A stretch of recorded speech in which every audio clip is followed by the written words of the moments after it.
अब हम एनएमआर की नेक्स्ट बहुत इम्पोर्टेंट फिनोमेनन है स्पिन स्पिन स्प्लिटिंग या युग्मन स्थिरांक है एवं युग्मन स्थिरांक है। स्पिन स्पिन स्प्लिटिंग, इसी को स्पिन स्पिन कपलिंग भी कहते हैं और इसके जो है कपलिंग कांस्टेंट को हम लोग मेज़र करते हैं। अब वास्तव में स्पिन स्पिन स्प्लिटिंग है वो हमारे लिए क्या चीज़ बताती है, किसी प्रोटॉन के निकट स्थित भिन्न प्रकार के किसी प्रोटॉन के चक्रण से उत्पन्न चुंबकीय आघूर्ण उस प्रोटॉन के अवशोषण को प्रभावित करता है।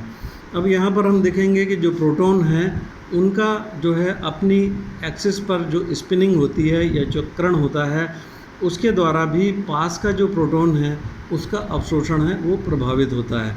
हम लोग जानते हैं कि कोई भी स्पिन करता हुआ या मूवमेंट करता हुआ जो चार्ज पार्टिकल है, आवेशित कण है, वो अपना एक चुंबकीय आघूर्ण है वो उत्पन्न करता है और उसके चुंबकीय आघूर्ण के प्रभाव के कारण पास वाले जो प्रोटॉन हैं उनका भी अवशोषण प्रभावित होता है। तो विद्युत चुंबकीय विकिरणों का अवशोषण अपेक्षित चुंबकीय क्षेत्र से थोड़ा निम्न क्षेत्र या थोड़ा उच्च क्षेत्र में अवशोषण करता है, जिससे चक्रण युग्मन होता है। तो अब यहाँ पर हम देखेंगे कि क्या है स्पिन स्पिन। फिर से हम समझ लें कि किसी एक ग्रुप के पास में जो प्रोटॉन हैं वो प्रोटॉन किस प्रकार से पास के जो प्रोटॉन हैं उनके अवशोषण को प्रभावित कर रहे हैं। तो इसको हम लोग चक्रण युग्मन जो है के रूप में व्यक्त करते हैं। चक्रण युग्मन से सिग्नल एकल रेखा या सिंगलेट के स्थान पर 2, 3 या अधिक रेखाओं में विभक्त होकर डबलेट, ट्रिपलेट या मल्टीप्लेट के रूप में प्रदर्शित होता है। तो स्पिन स्पिन युग्मन के कारण या स्पिन स्पिन कपलिंग के कारण सिग्नल एकल रेखा या सिंगलेट के स्थान पर 2, 3 या अधिक तो एक ही जो सिग्नल है, जो एक सिग्नल प्राप्त होना चाहिए वो अधिक सिग्नल्स में विभाजित होकर के डबलेट के रूप में, ट्रिपलेट के रूप में या फिर मल्टीप्लेट के रूप में प्रदर्शित होता है। सिग्नल के इस प्रकार बंटने या विपाटित होने को चक्रण विपाटन या स्पिन स्पिन स्प्लिटिंग कहते हैं। इस प्रकार के विभाजित होने को हम स्पिन स्पिन स्प्लिटिंग कहते हैं, जिसे समझने के लिए इथाइल ब्रोमाइड का हम उदाहरण काम में लेते हैं। हम इसको फिर से समझ लें कि पास वाले जो प्रोटॉन है, जैसे इथाइल ब्रोमाइड के उदाहरण में हम देखते हैं CH3 CH2 Br है। तो CH3 के 3 प्रोटॉन्स और CH2 के 2 प्रोटॉन हैं। तो CH3 की नियर विसिनिटी में CH2 के जो 2 प्रोटॉन हैं और CH2 की नियर विसिनिटी में CH3 के जो 3 प्रोटॉन हैं। तो इस प्रकार से 2 प्रकार के यहाँ पर ग्रुप्स हैं, एक मैथिल समूह है, दूसरा मैथिलिन समूह है। तो मैथिल समूह के जो 3 प्रोटॉन हैं वो किसके द्वारा प्रभावित होंगे, CH2 समूह के इन 2 प्रोटॉनों के द्वारा है ना। और CH2 समूह के प्रोटॉन किसके द्वारा प्रभावित होंगे, मैथिल समूह के प्रोटॉनों के द्वारा। तो CH3 CH2 Br में 2 प्रकार के प्रोटॉन हैं, अतः इसके NMR में 2 संकेत आने चाहिए जो क्रमशः डेल्टा बराबर 1 और 2 के आसपास होने चाहिए। तो यहाँ पर 2 तरह के जो प्रोटॉन हैं उनके संकेत हैं वो 1 और 2 के आसपास है, वो हमारे लिए संकेत प्राप्त होने चाहिए। लेकिन इसके वास्तविक स्पेक्ट्रम में डेल्टा बराबर 1.7 के लगभग 1:2:1 के अनुपात में 3 संकेत है वो प्राप्त होते हैं। अभी हम इसके स्पेक्ट्रम में देखेंगे तो यहाँ पर हमारे लिए जो 2 संकेत हैं वो प्राप्त हो रहे हैं, वो डेल्टा बराबर 1.7 वैल्यू पर प्राप्त हो रहा है और डेल्टा बराबर 3.4 वैल्यू पर प्राप्त हो रहा है। लेकिन ये भी केवल एक संकेत के रूप में प्राप्त नहीं हो रहे हैं। जैसे हम यहाँ पर इस स्पेक्ट्रम में हम देख रहे हैं कि TMS का जो सिग्नल है डेल्टा स्केल पर है वो 0 वैल्यू पर प्राप्त हो रहा है, लेकिन बाकी और जो संकेत प्राप्त हो रहे हैं 1.7 के आसपास जो संकेत है वो 3 भागों में विभाजित हो रहा है। इसको हम लोग ट्रिपलेट कहते हैं। और दूसरा संकेत है 3.4 वैल्यू के आसपास प्राप्त हो रहा है, ये 4 भागों में विभाजित हो रहा है, इसको हम लोग एक क्वाड्रेट कहते हैं।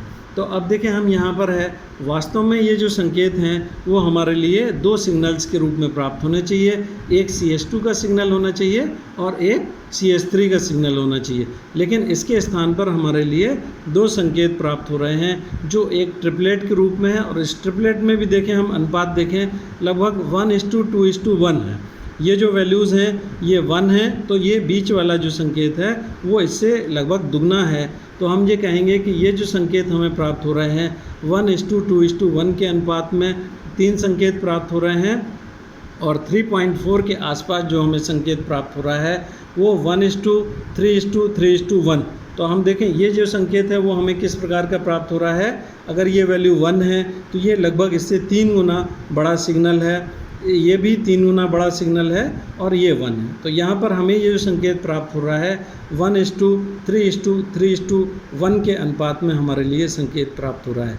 तो ये इसको हम आगे एक्सप्लेन करेंगे कि ये वास्तव में स्पिन स्प्लिटिंग के फलस्वरूप इस प्रकार का जो सिग्नल है वो NMR में देखा जाता है।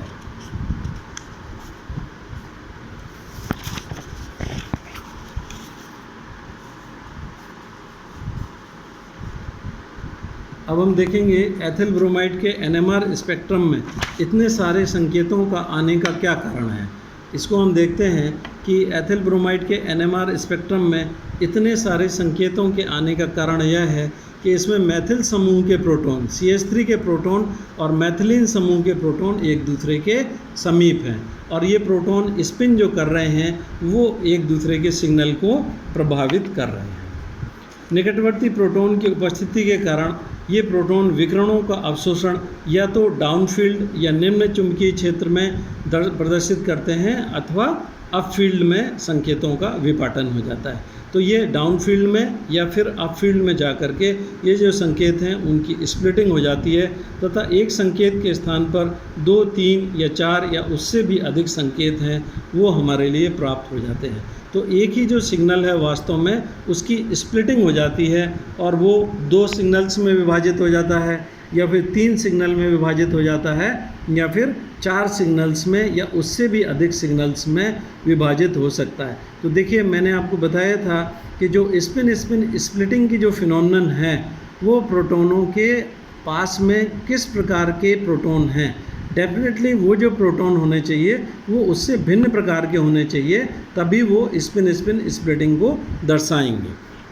किसी प्रोटॉन के निकटवर्ती जितने भी प्रोटॉन हों, माना कि n है, तो उस प्रोटॉन का संकेत n+1 में, जैसे मान लीजिए A प्रोटॉन है, उसके पास में n नंबर के प्रोटॉन हैं, तो A प्रोटॉन का जो एक सिग्नल है वो n+1 संकेतों में विभाजित हो जाएगा। फिर से हम इसको समझ लें, कोई एक प्रोटॉन है, उसके पास में अगर एक ऐसा ग्रुप है जिसके पास में 2 प्रोटॉन हैं, तो 2 प्रोटॉन वाला 2+1 अर्थात A का जो सिग्नल है वो 3 भागों में विभाजित हो जाएगा।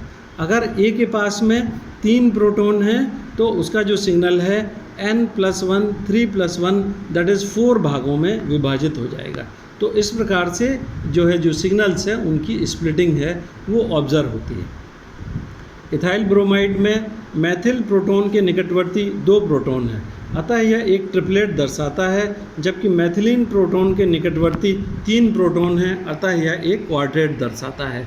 तो जो मैथिलीन समूह के जो प्रोटॉन हैं वो तो क्वार्टेट के रूप में प्रदर्शित होंगे, और जो मैथिल समूह के जो प्रोटॉन हैं वो CH2 के कारण हैं, वो ट्रिपलेट में प्रदर्शित होते हैं। किसी प्रोटॉन के निकटवर्ती एक प्रोटॉन है, जैसे मैंने बताया है, जैसे अब सपोज करिए ये CH3 है, CH3 के बगल में CH ग्रुप है, तो अब CH पर केवल एक प्रोटॉन है, तो यहाँ पर जो CH3 का जो सिग्नल है तो उस पड़ोसी प्रोटॉन के चक्रण से उत्पन्न चुंबकीय क्षेत्र यदि लगाए गए चुंबकीय क्षेत्र की सीध में है, तो अब ये विपाटन किस प्रकार से हो रहा है इसको हम यहाँ पर एक्सप्लेन करेंगे। डेफिनेटली इस मिथाइल के जो ये 3 प्रोटॉन हैं उनका जो एक सिग्नल आना चाहिए उसकी जगह 2 सिग्नल हमें प्राप्त हो जाएंगे, अर्थात हमें एक डबलेट प्राप्त हो जाएगी। तो उस पड़ोसी प्रोटॉन के चक्रण से उत्पन्न चुंबकीय क्षेत्र यदि लगाए गए चुंबकीय क्षेत्र की सीध में है, अलाइंड है, तो वह कुछ उच्च चुंबकीय क्षेत्र में अवशोषण करेगा, तथा यदि विरोध में है तो वह निम्न चुंबकीय क्षेत्र में अवशोषण करेगा। अतः बराबर लंबाई की 2 लाइनें एक डबलेट के रूप में हमें प्राप्त हो जाएंगी। तो यहाँ पर ये विपाटन किस प्रकार से होता है उसको यहाँ पर है वो प्रदर्शित किया गया है कि प्रोटॉन के निकटवर्ती एक जो प्रोटॉन है तो उसका जो चक्रण है से उत्पन्न चुंबकीय क्षेत्र यदि लगाई गई चुंबकीय क्षेत्र की दिशा में है तो वह कुछ उच्च चुंबकीय क्षेत्र में अवशोषण प्रदर्शित करेगा, जबकि यदि विरोध में है तो वह निम्न चुंबकीय क्षेत्र में अवशोषण करेगा। और इस प्रकार से ये जो सिग्नल है ये दो भागों में है विभाजित हो जाएगा और इस प्रकार से हमारे लिए एक डबलेट है वो हमें प्राप्त हो जाएगी। निकटवर्ती प्रोटॉनों के युग्मन से जो डबलेट है वो हमारे लिए प्राप्त हो जाएगी। इस प्रकार से हम देखते हैं कि CH3 का जो प्रोटॉन है वो दो भागों में विभाजित हो जाएगा। इस प्रकार से हमने यहाँ पर एक प्रिलिमिनरी एस्पेक्ट है स्पिन स्प्लिटिंग का है यहाँ पर ऑब्जर्व किया है।